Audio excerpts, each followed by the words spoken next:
আমরা দেখেছি গত সরস্বতী পূজায় কত পীর মৌলবী আর মোল্লা কিছু ভোট আর কিছু ভোটের জন্য সমানে পূজা মণ্ডপে দৌড়েছে,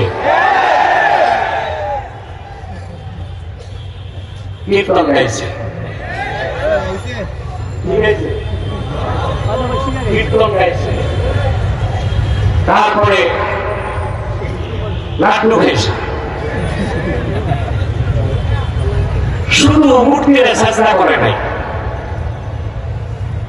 আরেক পীর সাহেবের বক্তব্য শুনলাম, তিনি অহংকার করে বলছে আমি তো মন্দির বানাতে 7.5 লাখ টাকা দিয়েছি। আল্লাহ হাবিবের উম্মত ইব্রাহিমের সন্তানরা মন্দির বানাবে না, মসজিদ বানাবে, মূর্তি পাহারা দিবে না, ইসলামী রাষ্ট্রের সীমা পাহারা দিবে।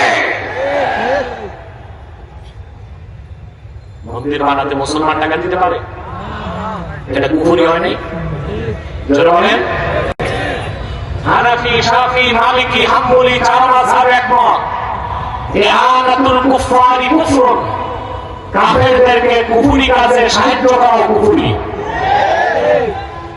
হিন্দু, বৌদ্ধ, খ্রিস্টান, অমুসলিমদের সাথে আমাদের মানবিক সম্পর্ক থাকবে, বন্ধুত্বের, ভ্রাতৃত্বের, সম্প্রীতির সম্পর্ক হতে পারে না।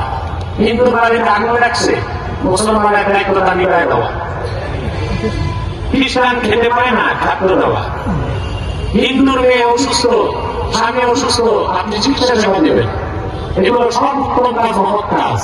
কিন্তু কোন মুসলিমের ধর্মীয় কাজে অর্থ করি নিয়ে সামান্যতম সাহায্য করা হারাম না, কুফরি কাজ।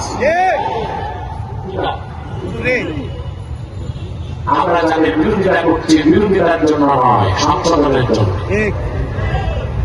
মুসলমানের রাজনীতির মূল ভিত্তি হবে তাওহীদকে কেন্দ্র করে, তাওহীদকে বাদ দিয়া শেখ কুফরের সাথে